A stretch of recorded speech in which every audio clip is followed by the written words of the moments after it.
All All right. right, This is the Domestic man. Draft Podcast. I'm Evan Bierman here with Dan Slowick. All right. So today's going to be a great show. We have a special guest here. We're talking some Bears, NFL, Week 9 predictions, waiver wire pickups, all that good stuff. Dan, what are you drinking today? Let me crack it. I have the brewery's called Carl Strauss. It's out here in San Diego. It's called Tangible IPA. So it is tangerine, pine, sweet fruit. The write-up on the can is pretty funny. I kind of want to read it. It says, you know that blissful feeling when you're sitting in the middle of a shady citrus grove, sipping on a delightfully bitter IPA? No? Well, this beer will solve that. Tangible fruited IPA is loaded with sea hops, Chinook, Cascade, Crystal, and Columbus to be exact, and tangerine puree. Flavors of sweet, ripe citrus and notes of pine are balanced by highly kilned caramel malts. This effervescent, pithy beer pours bright and golden and finishes crisp and dry. Now back to that citrus grove. That was a lot. I read it and I'm like, I gotta say that on the show. Yeah, that's a mouthful. All right. But not bad. Not a bad IPA.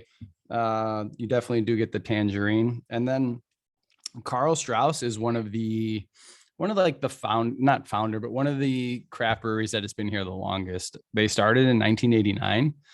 So it's been around for longer than I've been around. And it got its start with two college buddies, Chris Kramer and Matt Katner. And they had an idea. They always wanted to do a brew pub. And Chris's cousin is actually Carl Strauss, who's like a master brewer. So they got together and they created this Carl Strauss brewing company in 1989. Fast forward to 2020, and they have brewed over 140 different beers. Red Trolley is their most awarded beer, Red Trolley Ale. It's one of the most awarded beers, according to the website, in the world. And in 2016 at the Great American Beer Fest, they won gold for Midsize Brewing Company and Brewer of the Year. So they got quite the resume. Not a bad beer at all. One of the probably 140 beers that they brew in a year. What do you got? Nice. So I got a pretty well-known beer, Lagunitas. If you don't know about Lagunitas Brewing Company, I'll give you a little history about them. The Lagunitas Brewing Company was founded in 1993 in Lagunitas, California. In a kitchen just outside the Northern California hamlet of Lagunitas, Tony McGee was crafting beers on a 5-gallon homebrew kit. A ruined Thanksgiving dinner made him take his hobby to a rented room behind the old house of Richards in Forest Knolls, where he started slinging beers to local watering holes. Fast forward a couple years, the Lagunitas IPA is born. To stand out among the sea of pale ales and Bay Area bars in the mid-90s, Tony developed a New World spin on an Old World style, the India Pale Ale, which he shortened to IPA. So palates at the time couldn't really handle the hoppiness. He had a hunch that this was the next big thing, though. Fast forward to 2014 now. As a native Chicagoan, Tony was looking for a way to return home. And with some help from local legend Nick Markopoulos, found their second home in Chicago's Pilsen neighborhood. If you've never been to the tasting room in Chicago in Pilsen, I highly recommend it. Very cool, like entry experience. When you walk in, there's some psychedelic lighting going on. You walk down a long hallway, pure imagination playing from Willy Wonka. So it's kind of a cool experience just walking in and stuff. And then obviously when you're in there, they got all the bats and everything, just very open brewery. Got to see everything that's going on. You can take a tour. They got food, cool spot. You been there, Dan? Yeah, I've been there with my family as well. Really cool, kind of how you could have like dinner. You can go there, get the tour, like you're in the Charlie and the chocolate factory, and then you are like above ground, kind of where the food and the dining is, so you can overlook at the whole entire warehouse. And the place is absolutely enormous. It's a really cool spot. I like going there. Yeah, and you'll see like pictures of dogs on a lot of their beers, and that's because you're allowed to bring your dog to work there. So a lot of people that brew will have their dogs walking around there too. So pretty cool. They're now actually a subsidiary of Heineken. I didn't know this. Heineken bought a 50% share of them in 2015. But so I have the Lagunitas IPA here. It's a 6.2%, 3.72 on Untapped. It's got a hoppy aroma. It tastes a little bit sweet, but very drinkable IPA. One I don't think I could ever get sick of. You might call it a true Chicago classic, just like our next guest. His name is Kevin Wells, a Chicagoland native now living in Lincoln Park, who works as a news broadcaster for our very own WGN 720. Kevin also has his own Club Dub podcast, and he works for Sports Mockery. Kevin, thanks so much for joining us, man. Welcome. Hey, what's going on, guys? Thanks for having me on. Absolutely. Yeah, thanks for being here. So could you kind of tell us about how you got started in the business and what it's like working for WGN. Yeah, so originally, I grew up like many of us on the airwaves of WGN, listening to Pat Hughes and Ron Santo, and I just fell in love with baseball and grew up just loving Chicago Bulls as well. Got the hat on right now. Growing up, Neil Funk, Stacey King, Johnny Yep. Red Kerr, all the big names of broadcasts, Yeah. and I just kind of fell in love with sports as a young kid, and I knew that's always what I wanted to do. So ended up in college, went up to Milwaukee, Wisconsin, graduated from Marquette University with digital media and PR degrees. Through a bunch of stations that I worked at up there, worked for the Milwaukee Bucks for about 4 years, made a bunch of connections in the media, and worked at a radio station up there as well for 620 WTMJ, which is their flagship station for a lot of their sports teams. But couldn't take being a cheesehead anymore. Returned home, got a fun gig here back in the home city of Chicago, and couldn't be happier to be back here. So I've had a lot of fun. Just kind of really starting out in this business. Been around for about now 4 years, in and out doing a bunch of different stuff. But it's really good to be home. I love this city, so I'm really glad to be back covering the teams that I love and working and just being able to go to a game whenever I want. Got to go to a Blackhawks game last night, just kind of Nice. 10-minute drive instead of going 2 hours. It's been great. But yeah, it's a fun city to cover sports in, no doubt. Yeah, definitely think you made the right move coming back down here out of Thank you. Wisconsin. And then you said you live in Lincoln Park as well. I mean, it's an area we're all familiar with. We've gone out there as well. You got a favorite restaurant or a bar you kind of frequent, or maybe if a good game's on, you want to go catch it where you go? I'm a big fan of Tapster. It's right off of Wrightwood and Lincoln there. You get to go pour your own beers. It's a fun little sports bar. It's fun to go watch games there. I like that place. Good food. Broken Barrels right down the street from me. Really good wings. That's like probably, it's got a nice little outdoor patio. Though I don't know if you guys are Notre Dame fans or not. I went there on a Saturday during a Notre Dame game. I like them, but I don't know if I'm ever going back after that. It was on a Saturday. It was packed with fans, and it had some reunion. So every kid looked the same crew cut type of thing. But those places probably two of my favorites to frequent around here for sure. Solid. I know Dan and I guess this kind of sprung this podcast sprung out of us going to Bird's Nest. If you're familiar with Bird's Nest over there, it's pretty close to where you're at, but Believe it we used or to go not, there I every Thursday. Yeah. live right next door. Yeah. Oh, perfect. That was right our next- spot. Yeah. Yeah, that was the Wings. genesis of this podcast. We would just go there basically and talk sports. And then I ended up moving across the country. I'm like, all right, we need to kind of continue this, our Bird's Nest, if you will. And that's kind of how we came up with this and have been doing it ever since. No way. That's super cool. Yeah, I love birds. I literally, if I'm looking out my window, it's right there. So it's literally right across there from me. So All right.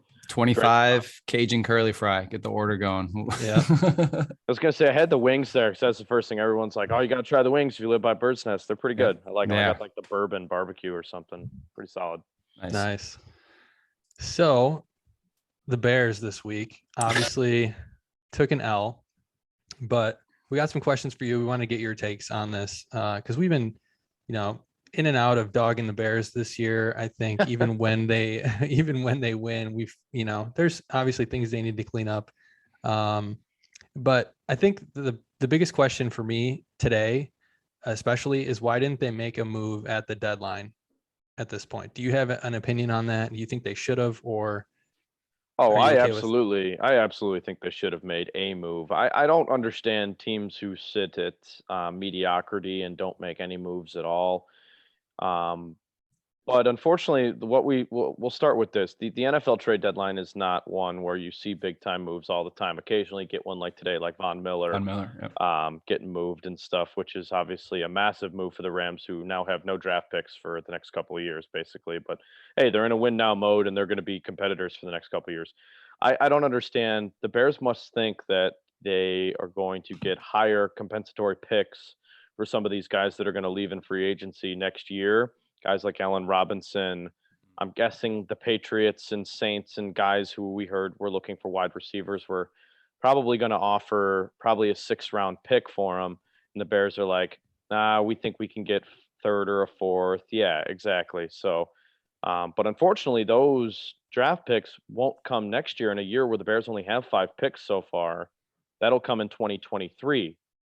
So I'm kind of confused at where they're going to try and find draft capital, especially when they got a lot of contracts coming off the books next year, but no first round pick. You should have been shopping some of these veteran guys. And as much as it pains me to say, Khalil Mack also should have been in that mix. I think Yeah. with his injury, teams probably weren't calling as much, but everybody should have been on the table today. I'm surprised not at least one move wasn't made. So Yeah. do you attribute to that possibly being that, Pace is being handcuffed right now and that he's going to get fired, and so is Nagy at the end of the year, and they're saying, hey, we're not going to allow you really to do much more. You're going to play out the season and then we'll see you later? Yeah, I certainly think that plays a role in it. See, we don't even, this is the issue. They didn't tell us their contract situations at Right. the end of last year. And this is now where we're all like, well, let's try and read between the lines and let's try and figure out why weren't moves made. I think that plays a role. Sitting at 3-5, and if they continue to lose games, and it looks like they're on a path to miss the playoffs this year, they could turn it around with an easier second half schedule, but that's far in advance. It looks like they're on a schedule right now to finish the year with about 7 or 8 wins, miss the postseason, and if that happens, I think they're both gone. Yeah. So why ownership's like, you're not going to risk or screw with our next couple of years? You've done enough. I certainly think that plays a role. Yeah, I think that's where they're at as well. So as somebody who works in the media, I'm curious, Matt Nagy is seemingly becoming notorious for not directly answering any questions. Is that just the most frustrating thing ever, trying to cover that and, to decipher what he's getting at when he's answering these questions? What he's not It's- saying. Yeah. The thing is with Matt Nagy, I know that everyone wants to throw him under the bus right away and things like that, and well deserved for a lot of things, but it's an NFL wide thing. If you listen to Matt LaFleur's press conferences up in Green Bay, it's the same coach speak. If you listen to Mike Vrabel, it's the same coach speak. If you listen to Saleh over in New York, who's dealing with a rookie quarterback and all, it's all the same. These guys don't like to reveal anything. They like to keep it under lock and key, but we're lucky to have a town here full of amazing reporters who are able to get things out. And, it helps when guys like Jason Peters are also like, yeah, what's his face? Borum's Yeah. going to play this week before Right. anybody comes out. But Right. to answer your question, I mean, yeah, it's frustrating because Matt Nagy thinks he's fooling people, or he thinks he's one step ahead or something. And it would be better off to just answer the damn question. Yeah. But He's trying to be Belichick without the resume, like not giving up anything to the media. Media is the 100%. enemy, but he doesn't really have the resume to back kind of that attitude up and that relationship with the media. So definitely frustrating. Are we just watching the Bears for Justin Fields? Is that the rest of the way, win or lose? Like, we lost last week, but everyone's like, hey, Fields had a pretty good game. You saw that highlight play where he's juking other defenders, gets a scramble for a touchdown. Is that who we are as Bears fans for the rest of the year? Just like Justin Fields? See, I found myself not being so upset about the loss on Sunday because, for one, I had the Bears winning. I think they're a better team than the 49ers are at this moment in time. Turns out Jimmy Garoppolo had the game of his life, which he tends to do. He's now 3-0 against the Bears in his career, so he tends to play good games down here. He's also an Arlington Heights native. Shout out to the northwest suburbs. But Yeah. Rolling no, Meadows, right? I think you went there. High school. yeah, I think it was. Yeah, I believe Yeah. you're right on that. And honestly, I was just heated. If you watch one of our shows on the Buccaneers or whatever, I don't know if you guys had a chance to tune in or whatever, but I was just annoyed. 38-3, no pride, prideless performance. But again, on Sunday, I didn't find myself as mad, and I think a lot of that has to do with Fields, and I'm certainly watching for him the rest of the year. Him and Mooney seem to have something going. David Montgomery will be back next year, which there was some trade rumors around him as well, and I'm glad he's still on the team because he can turn into a top 5 running back next year, I think. Him and Fields, and with a duo of him and Herbert back there would be fun. But Fields, he's got it, man. He's got a lot going for him with the athleticism, and it just looked like the pressure was off of him on Sunday. It looked like he didn't have some guy screaming in his ear the whole time, like, you got to be a pocket passer. You got to throw this ball. It looked like he just had like a weight lifted off of him. And he was just, he was playing in a playground by himself as a kid again. That's kind of what it reminded me of. He overthrew some guys, but every quarterback does. Every rookie quarterback does that. Overall, I thought he played a phenomenal football game. And that's the only thing us Bears fans are looking for the rest of the year, because everybody else, it's going to be a completely different team next year. So, yeah. Right. And so you mentioned Herbert, and obviously Herbert's been playing fantastic the last couple of games. Montgomery will be back pretty soon. Do you think there's going to be some type of timeshare there? Is it going to be 60-40, 70-30? I can't imagine 50-50, but as well as too, like, what is going on with Tariq Cohen? I don't know what's going on with Tariq Cohen. We saw those videos of him practicing. He had, a sweatshirt on and joggers, and he was throwing footballs around, and he was on the sidelines on Sunday.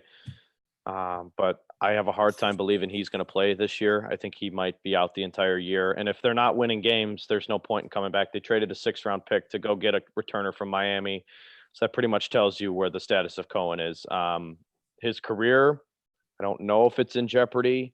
I don't know if he'll be back next year. We'll see. For Montgomery, he'll definitely still be the primary back. I mean, people don't realize how damn impressive and how real David Montgomery is one of the best running backs in the entire NFL. I put him up there at 5 or 6 in my book. 1,000-yard rusher last year, was well on his way to doing that this year before missing a few games.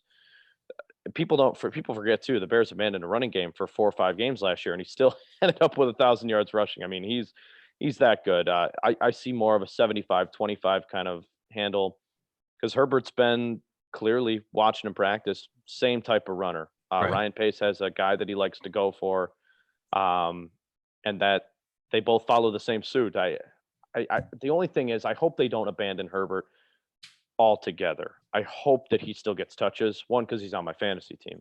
I picked him up. But also, like, I think for his personal growth, like, he is very talented, and why risk Montgomery getting hurt again when you can, split some time, especially if you find yourself in a position where you start to get on a win streak here and against some lesser teams, and, who knows? right. And Yeah. you see Damian Williams out there, and then the next play, Herbert comes in and you're like, okay, this guy's clearly the better runner there between those two. So I agree. I don't think you're going to see much Williams. I think you're going to see Herbert as that change of pace back. Yeah. I see the same skill set where it takes 2 tackles to bring him down. That's what, like, David Montgomery's like hallmark is doesn't go down easy. He's always breaking tackles. So I saw that in them as well. Patience is what gets me, man. Yeah. As soon as he gets the handoff, it's just like, wait, where am I going? He'll look up, kind of see a tackle, see a block, and then he'll just split the gap right away. It's just like that subtle, it's that Le'Veon Bell type of patience that you love to see with both of those guys. Yeah. Where we drafted him, is Cole Kmet a bust, or is he just developing now that he's got a quarterback? I don't know. I think he's a good blocker. I think he runs decent, but I mean, he's not lighting the world on fire. So I think for a 2nd-round pick, I mean, it seems to be a little bit high.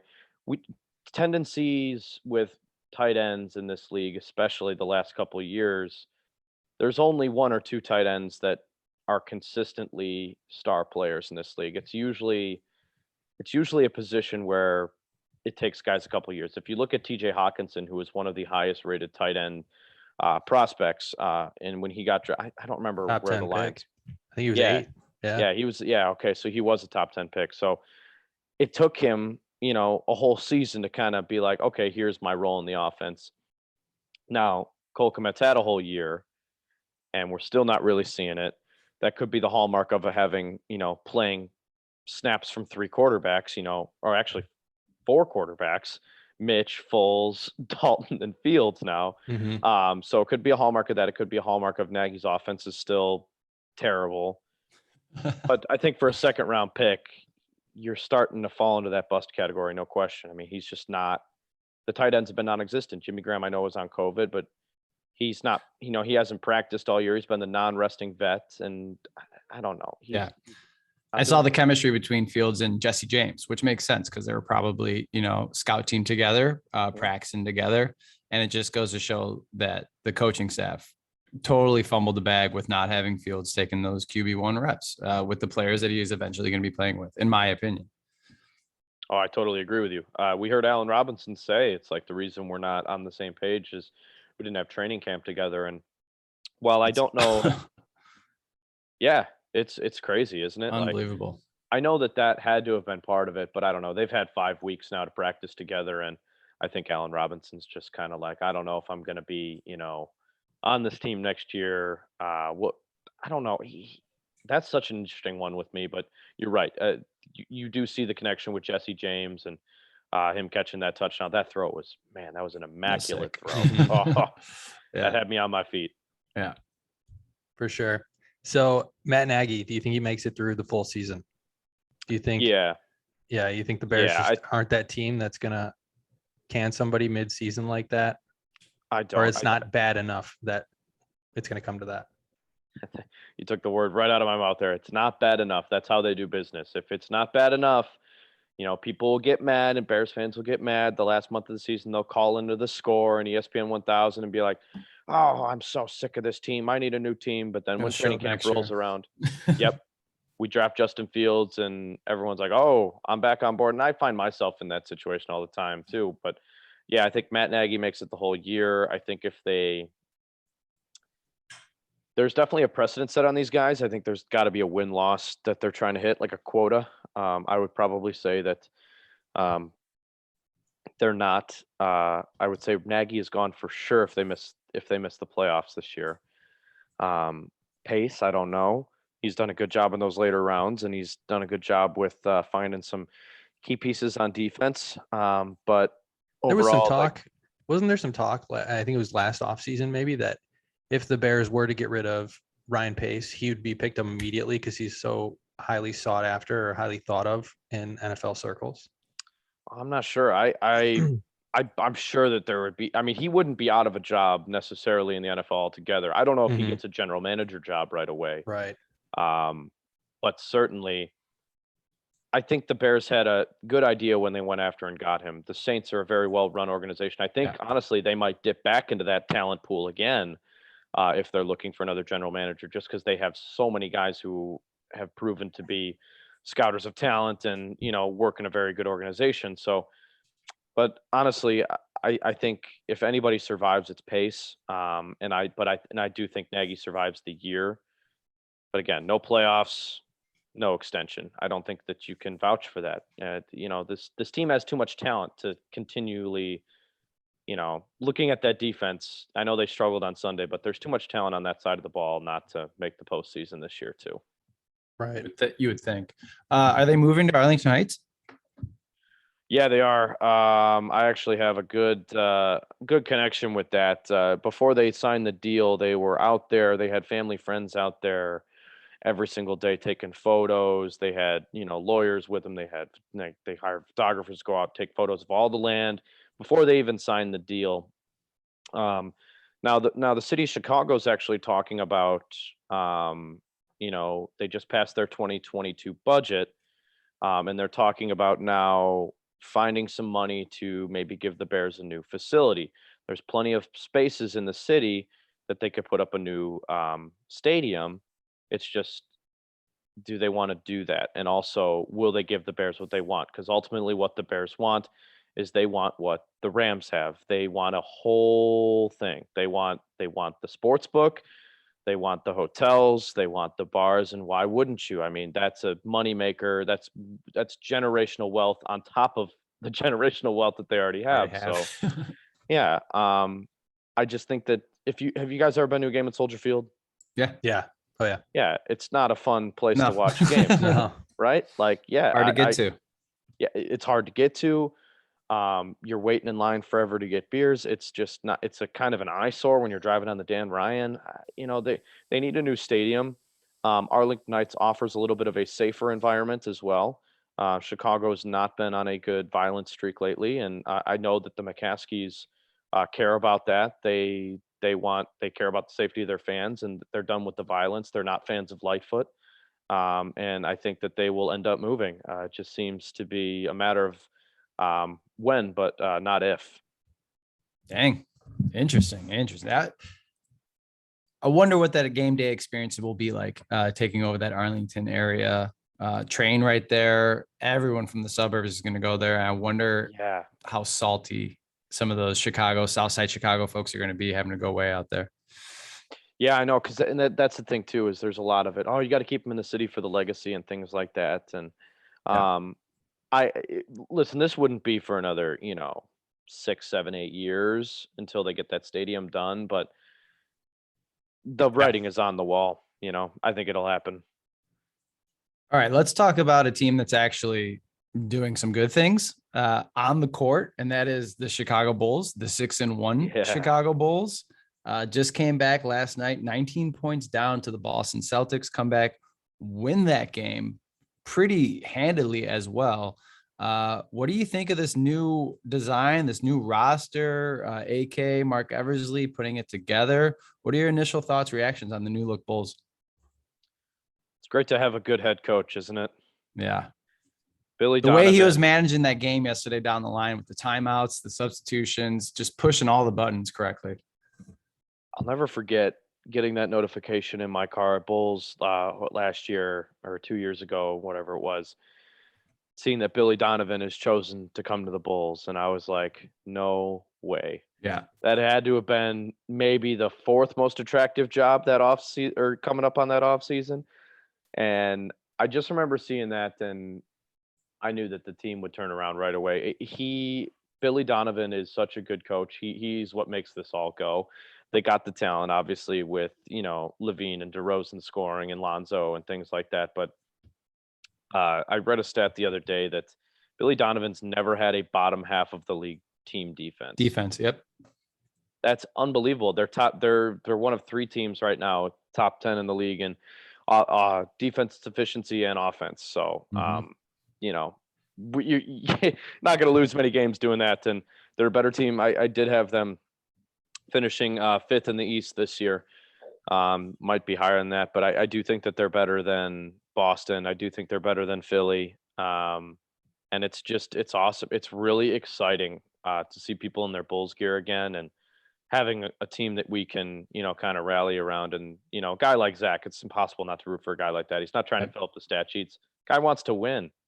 It's obvious, Yeah, if you saw the video of him like after yesterday's game, going up to Vooch, going up to DeMar after the game, dude was pumped, like very visibly pumped up that they won that one. It matters to him. You are 100% correct. I do have to say one thing before we continue talking Bulls, before I forget. I was wrong about Ayo Dosunmu. I was wrong. Coming in, I thought, the kid doesn't really have a jumper, can't shoot well. He'll find some time in the G League to develop, but I don't really see him playing a role. The kid was 6 for 6 last game, knocked down a huge momentum 3 on that right elbow, and just like is holding his own defensively. And the quotes coming out, he's fearless. He is the Chicago kid. That is like what Chicago does. A la Patrick Beverly, hard nose, defense. So I got to say I was wrong on Ayo. I was wrong. I'm sorry. I bashed him pretty hard in some previous episodes. I was wrong. Appreciate you admitting that. You've been doing that since March Madness. You've been I know. that guy. I've had a couple episodes where I thought not that good. Not that He's good. been getting some meaningful minutes right away here too. It's awesome to see that. And then DeMar DeRozan, just 37 points, $82 million offseason acquisition. Some people were saying might have been, a little too expensive, but a lot of execs were saying, anonymous execs, worst free agent signing of the offseason. Yeah, him and Crazy. Zach can't play together. Right. Not enough basketball. Bad. Yeah, that's ridiculous. No, I mean, honestly, we can thank not thank, that's the wrong word for it, but the injuries kind of work in mysterious ways. With Kobe White being hurt, you really get to see the emergence of Ayo Dosunmu, and Right. I think that now, obviously, it's small sample size, 7 games in, but Kobe's a better shooter. We've seen him more on that end, but he doesn't play any defense. Ayo plays defense. He's going to get those minutes. Kobe's going to get traded. That's kind of what they need size. Bulls got tons of depth in the backcourt. Kobe's he's a spray shooter. Team's always looking for 3-point shooting. And if the Bulls can go out and get some size with the emergence of Dosunmu playing on both ends right away and contributing like this, I mean, shout out to that front office for being Yeah, able to take Arturas him has at been 38. he's been insane, and I have so much confidence in him that he's going to bring somebody in to fill that Patrick Williams hole right away. Mhm. If he doesn't, let me list some free agents that are out there right now. Tell me if any of these do anything for interview. Okay. Aaron Baines. Nah. No. Okay. Ersan Ilyasova. Patrick Patterson. Ersan would be interesting because he kind of fits that defensive mindset of Billy, but he's no offense. So I think Billy's looking for a guy that can do both. So I don't know. Says the There guy you that go. worked in the As somebody Bucks. who- Probably yeah. saw him play. Saw right? a lot of Ersan. Yeah, yeah. saw a lot of Ersan. A lot of charges. Yeah. Just But, so I do enjoy that style of player and definitely would be a guy who would do everything for the team. So I like that call. Patrick Patterson. No. Boogie Cousins. That would be cool. I don't know. I don't know his health. I don't think either of those two have much left in the tank, in my opinion. But Yeah, when's the last time we saw Boogie play? Like when he was with the Lakers, but then he got hurt again, right? Like, Yeah. Coming I don't back from remember that the last Achilles time. was tough for a person of that size, you know. Yeah, probably not him. Bismack Biyombo. Defense. I don't mind Bismack. Defense, energy. He's Probably only the most 29, by the way. I looked at his age. He's only 29. I think he came into the league at 18. That's probably the most attractive candidate you've named so far. I would say Bismack would be good. Yeah. All right, give me four more. Jordan Bell. Could have been a Bull. Cash considerations. Yeah. No. Okay. Jaleel No. Okafor, another hometown kid. I'm good on that too. He's been around with enough very smart GMs, and he's played in some good systems, and he has never been able to figure it out. So I don't foresee that being an option here. And then the last two I have were high potential players who haven't really had it work out yet, still on the younger side. Marquis Chris. That'd be interesting too. Played some Who did time he- in Phoenix. Yeah, I was gonna say, where did he come? Where's he at? Or he's a free agent now, but where was he at before this? It was Phoenix, He wasn't it? did some time with Golden State as well. Okay. So he's been around. And then my last guy is Harry Giles. No, I'll probably say no to Giles, but I like Ersan's potential. I could see that. I don't know. There's a couple names in there that I certainly. They definitely need. I almost want him to go out and get Thad back from San Antonio, even though I Yeah. don't think that'll happen. But yeah, I mean, free agent wise, maybe they will go after some depth especially if we don't start to see Marko Simovic. He's still a little down in bit the G more. League. Right. If he's still not ready to play consistent minutes and crack the rotation, I think we'll see him move here sooner rather than later. I don't know. I mean, hey, maybe Aaron Baines, good rebounder, can't really move much with his feet, but slowly started to develop a shot the last couple of years. I like him. He's strong as hell. That's why I Well, like him. Yeah, like a big bully. That's the one thing about this Bulls team that they don't have yet. They Right. don't have a guy who is going to go, beat the hell out of somebody for knocking Zach to the floor. They're not Right. going to have a guy, they don't have a Tice. Yeah, they don't have that. I wish they still did. Mm-hmm. Yeah, I like Baines there. And then the other thing with the Kobe trade that you were talking about, everyone on Twitter is like, go get Marvin Bagley. He wants out of Sacramento. But I just like Bagley is a finesse power forward, and we're looking for like that bruiser bully type. So I don't see that fit. Does he have a new contract? Did he sign a contract with, or is he still on his because so he's going to want a boatload of money. So Yeah.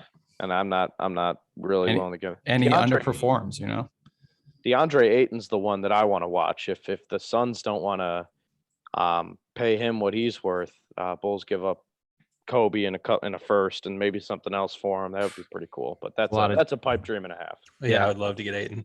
And that's when now a lot of draft capital gone. Yeah, they would be like the Rams of the NBA. Yeah. All right, let's close it up. Bulls 6-1. They're about to play Philly for the next two without Embiid. I think he's resting again, injuries. And then I think I saw Tobias Harris was COVID. So wow. Two top players are going to be out. And then we know Ben Simmons he's just not mentally ready to play basketball right now. So that fake back injury, dude. Yeah, just to give you a little insight of who our Bulls are, they're third in the NBA in free throws made. And I like to call that the DeRozan effect because he gets to the line a ton. And that's something we haven't seen. So they get to the line. They get a lot of points at the line is what good teams do. They're 29th in turnovers. We take care of the basketball. If you watch last game, that was complete opposite of what we've done all year. We've usually taken care of the basketball, had a lot of turnovers last game. So 29th in turnovers. Surprisingly, we're 6th in blocks. And I think it's just a lot of active hands. Like Caruso had a couple last night. Javonte Green gets in there, gets dirty. Vooch goes straight up. He's not quite a defender, but he knows how to go straight up and down and not get foul called on him. 5th in field goal percentage. And then we don't attempt any threes. We're 29th in 3-point attempts. So we live inside, field goals, play good defense, active hands. We get up and down the court, run fast breaks. More alley-oops this season, I think, than I've ever seen in a Bulls team in the last decade. It's been a lot of fun to watch. So they're 29th in 3-point attempts or 3-pointers made? Attempts. Wow. Wow, that's crazy. Yeah. I would like to see that go up a little bit more, but the turnover margin there is really, really good. Yeah. I like to hear that. And blocks. Yeah, Lonzo. One thing I saw was Lonzo was playing on Randall against that Knicks game for a little bit there too, late in the game. So guys who could switch and be versatile, you get him in the paint, he gets some blocks too. So it's good. Yeah, they played Randall really well. I'm a big Randall fan. So switching gears a little bit to the Cubs, just real quick, want to touch on this. There's not much here to talk about, but 5 years ago, I think it was today that the Cubs won the World Series. Where did you watch Game 7? So I watched Game 7 outside of the Oak. What is it called? Oh, Oak Shield Pub right on Clark. We're about 50 feet from the stadium.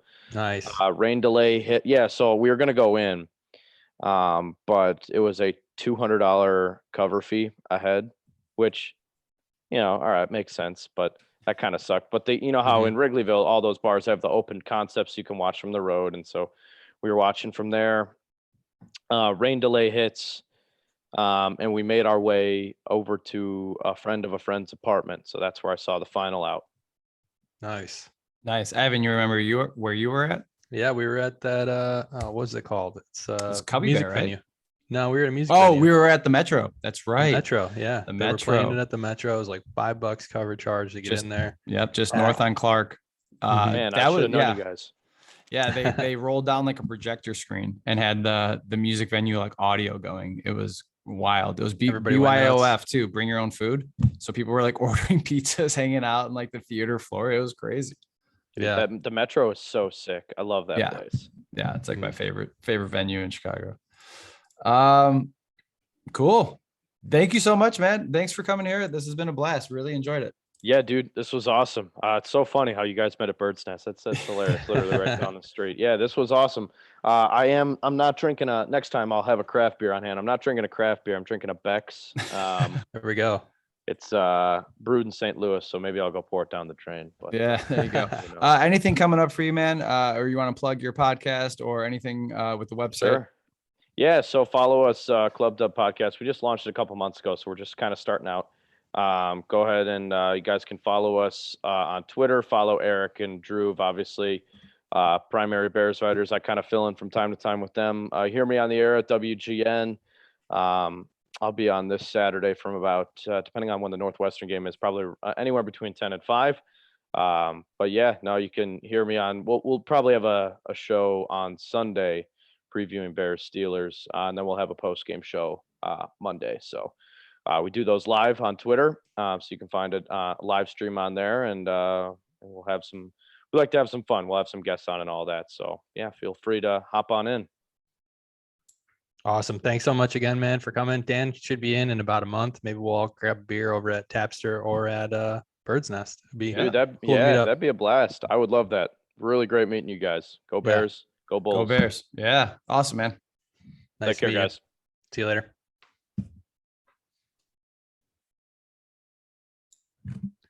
All right. That was Kevin Wells. So much fun having him on. Yeah. Again, a lot of insight. Yeah. News broadcaster for WGN 720. Club Dub Podcast is his podcast. And he works for Sports Mockery. So check out Kevin Wells on Twitter. And he did not flinch at Bears moving to Arlington Heights. He was like, yeah, 100% foregone conclusion. Is that breaking news? big takeaway right there for sure. Did we just break it? Yeah. Domestic draft breaking some Bears news. So let's move over to week 9 of the NFL and we'll get to your picks. What's your record so far, Dan? Tough Any updates go from last week. Yeah, we had a tough go over it last week. If you listened to last week's episode, I told future Dan to listen to it for a perfect week, and it was not a perfect week. I was 6-9, lost a ton of games, a couple that I did not see coming. I didn't see the Jets winning. I picked the Lions. They got absolutely destroyed. So we're looking for a bounce back week here. Brings my total record to 76-46. So we're still all right. I mean, I'm feeling good there. Could be better, but hoping for a bounce back week. All right. So let me get into the schedule here. And we'll start with the Thursday night game.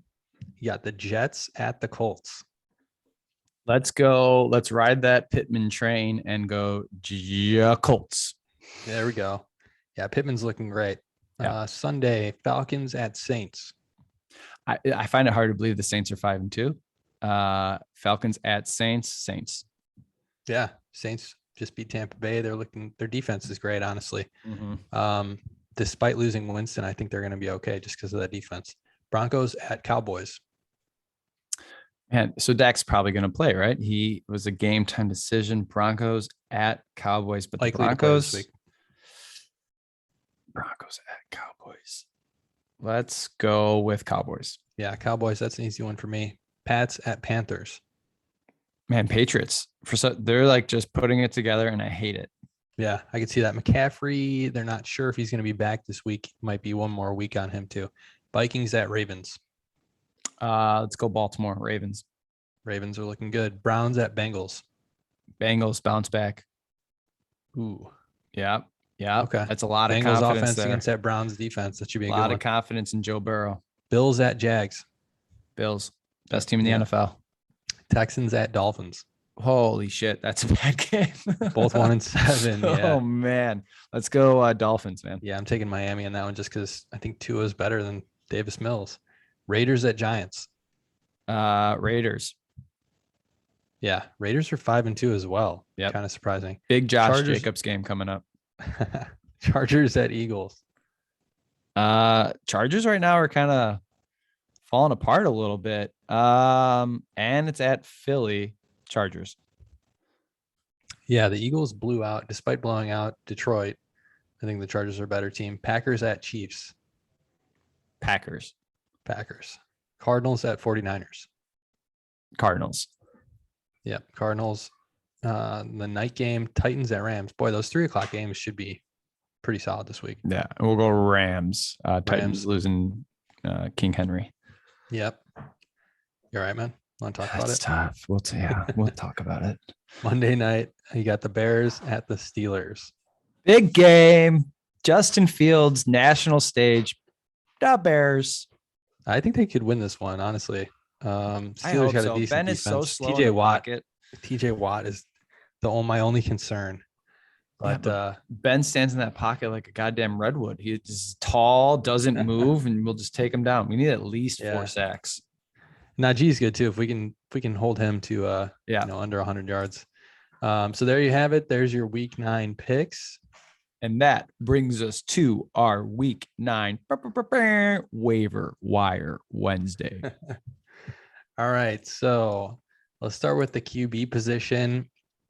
We mentioned some names in the past: Carson Wentz, Daniel Jones, as potential guys that can fill in. Not somebody I'd want to start the rest of the season. Another guy that you could possibly fill in here, maybe if you're on a bye week, Tua. He's been a top 10 QB in 2 of his last 3 games, has a beatable string of matchups over the next few weeks. They're passing a lot. I don't think they have much success in the run game here. So they'll continue to air it out. So he's a decent streamer if you need one. The number 1 pickup this week this is the weirdest thing I'm ever going to say. Adrian Peterson is the number 1 running back pickup of the week, with Derrick Henry going down for nearly to potentially the rest of the fantasy season here. Let me say that again, Dan. I know. 6 to 8 weeks is the, I'm still in first. Potential timeline. Let me live in the now.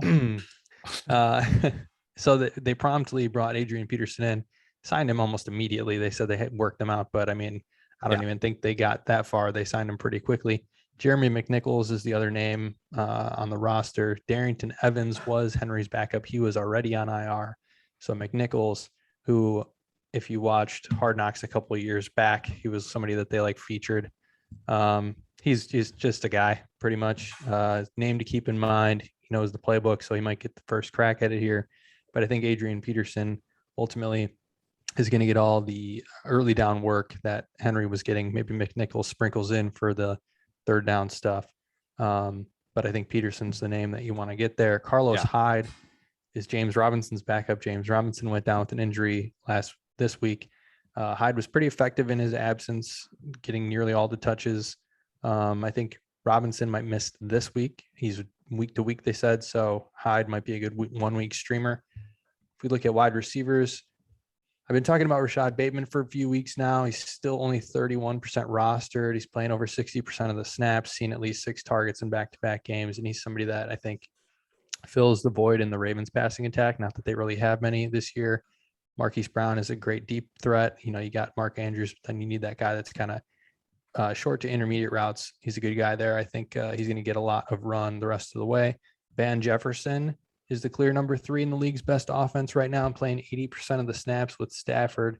He's especially intriguing if Woods or Kupp were to miss some time. Deshaun Jackson was waived shortly after the trade deadline today. So Van Jefferson locked in as the number 3 there, playing 80% of the snaps again with Matt Stafford. I think he's a good pickup, especially in deep leagues. And then Michael Gallup was somebody who mentioned last week as well, designated to return from IR, been out since week 2. I think he's going to practice this week. He should be back shortly. A couple other names here that might be out on your waiver wire. Devontae Parker, decent target share in his return from a hamstring injury. Kenny Galladay should be back in the next week or 2 here. Sterling Shepard came back this week, but he had another, believe it was a soft tissue injury, so he's probably going to miss some time there. So a couple other names to maybe look for, see if they're out there. They might be somebody that you're interested in as well. Yeah. Defense, I mentioned the Saints. They have a beatable matchup this week. If Indy or Buffalo are out there, go get them. Really, those are the names for me on the waiver wire. You got any additions? Anything I missed? Did you say Brian Edwards? No, I didn't mention Brian Edwards. Out there in Oakland, I think, with the unfortunate news of Ruggs, not unfortunate for him, for the family affected by it. I would look at him. I think Waller might be going way up as well. He's already rostered, but just Renfro got a lot of targets. So I think Hunter Renfro and Brian if he's Edwards out there for sure. Yeah, if Renfro's out there. And then quarterbacks, pick up Justin Fields. He's probably out there. You can go ahead and add him. He's starting. He had his best game, some would say, last week. I think he, in our league, around like 22, 23 points. So I'd pick him up as well. And that's probably it. That's all I got. Kind of a weak waiver wire. I will say on Kenneth Gainwell, who was our number 1 ad last week, terrible week this week. Just brutal. Yep. I would say hold on to him. I wouldn't drop him. I know Boston Scott looked great. Jordan Howard looked good. I think I would hold on to Gainwell. I think he's still more of the long-term answer there. Yep. That is it for the waiver wire, though. And you got anything else? Just really quickly, how's that Sony Michel Chuba Hubbard head-to-head going for you? Yeah, not great here. Not so it's I had to bring it up just because you were poking at Derrick Henry. Yeah, for you listening, I have Derrick Henry. I have him in a couple leagues actually, and I am dead. God, that's brutal. And a couple other weird storylines. Other than, I never thought Adrian Peterson would be coming back. We'll see if Frank Gore makes an appearance this year. Like, who the hell knows with how many running back injuries are. Marshall Faulk's working out. Le'Veon Bell. Like, is Marshawn Lynch going to come back? Like, who the hell knows who's going to be signed here? But Calvin Ridley, do you think he plays again the rest of this year? I think so. It was a very weird message that he put out there. It kind of hinted like it could be for the rest of the year. It also hinted as it could just be for a week. I think he plays again. I do. I think maybe a week or 2, kind of takes a little sabbatical and he'll come on back. Okay. Yeah. I'm kind of thinking the same thing. I was able to get him for pretty cheap in a trade today, actually. If you can get him for, I don't know, a bench player that you're going to start maybe on bye weeks, like go grab him if you can. Yeah. I think, maybe he takes 2-3 weeks off. There's still quite a bit of half of the fantasy season left. If you can get him, why not? And then Michael Thomas. Yep. I know you have Michael Thomas on the squad. What do you think he's going to come back soon, or? I feel like he has to. I mean, now they're saying like calf. I know it's like one thing after another when you're coming back from an injury because you start overcompensating. So you start like hurting other parts of your body to really get back into shape. I know he was like supposed to be able to be back by this last week, by the 8th week of the season. They still say he's a couple weeks away, but with the Saints being 5-2, you got to think he's coming back. You got to think they're competing. He's got to come back to that team here in another week or two. Yeah. And I hope so. I mean, I need him. And the Saints, another name to mention, I guess, then would be Mark Ingram, who was just brought back to the Saints. If he's out there and you need running back help, not a bad stash. I mean, he got some looks right away, a couple of days after being picked up by the Saints. So I think his role is going to grow a little bit, maybe a little hit on Kamara, but both those guys will look good. And if they're winning and they need a wide receiver, why not? Michael Thomas will come back. I think he'll play. Hopefully. So that's week 9. And all right. That's it for us. Been fun. For Dan Slook, I'm Evan Bierman. This is the Domestic Draft Podcast. Thanks so much for listening. Thanks for listening. Cheers. Peace.